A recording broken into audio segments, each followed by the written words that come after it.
In the previous video, we looked at the process for importing an image into PathTrace and then tracing around it to create a completely custom design. In this video, I'd like to back up just a little bit and take a closer look at the drawing tools that you'll use for that or for customizing a design that you may have started in Matte Designer. In PathTrace, your drawing tools are right here under the Trace and Draw tab, and they're all pretty self-explanatory. We'll start with the line, just click on that, and click on your starting point, and then click on your end point.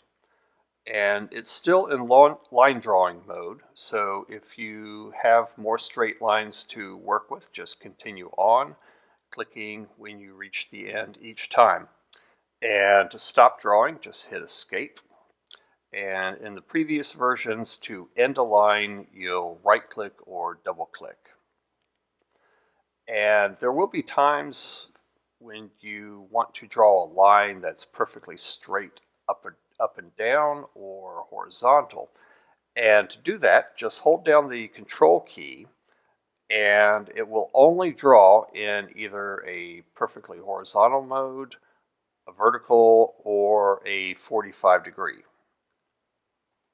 And again, just click to end and escape to stop drawing. Your next drawing tool is the arc, and that's a section of a circle. And just like the line, click your starting point, then click a middle point, and then click your end point. And just like a line, it will keep on drawing. Just hit escape to stop that. Your next option is a curve. It's similar to an arc, except it's not a portion of a circle. And you'll just click on your starting point, click on a middle point somewhere, and then click on your end point. Just like that. The oval, of course, lets you draw an oval.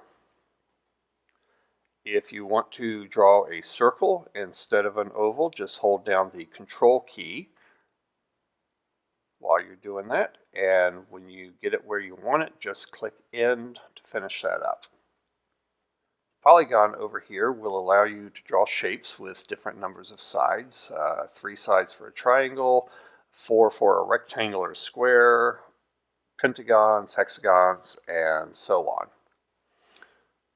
So just like a circle, click your beginning point, drag it out, and when you reach your end point, just click again to end that.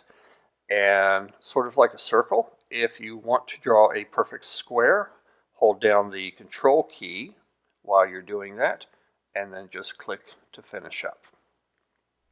And finally, the star will allow you to draw stars with any number of points between 4 and 9. Just select the number of points you want, draw it out, and click to end. Okay, there you go. That's your basic drawing tools. And with all of these, you should be able to draw out any shape you ever need to. Even if it's a pretty complicated shape, don't get intimidated, and just remember that anything you ever need to draw will basically be able to be broken down into lines, arcs, or curves. So it's just a matter of taking a closer look and looking at the small parts and working your way through it. In the next video, we'll take a look at the editing tools.